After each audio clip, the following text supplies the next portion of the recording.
অপেক্ষা করালাম।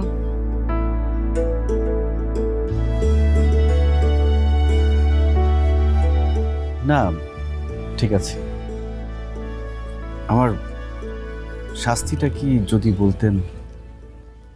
এত অস্থির হচ্ছেন কেন? ভালোবাসলে এত অস্থির হতে হয় না।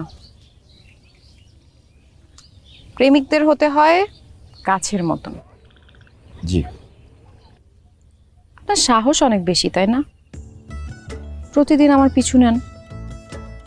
আপনি কি ভেবেছেন আমি রাজি হয়ে যাব? এত সহজে পটে যাব? এত সহজ না। কি ভয় পাচ্ছেন? জি না, ভয় পাচ্ছি না। বাহ, প্রেমিকদের মতন কথা। প্রেম করলে আসলে এত ভয় পেলে চলে না। যাই হোক, আপনার শাস্তিটা বলেই ফেলি। তার আগে একটা প্রশ্নের উত্তর দিন।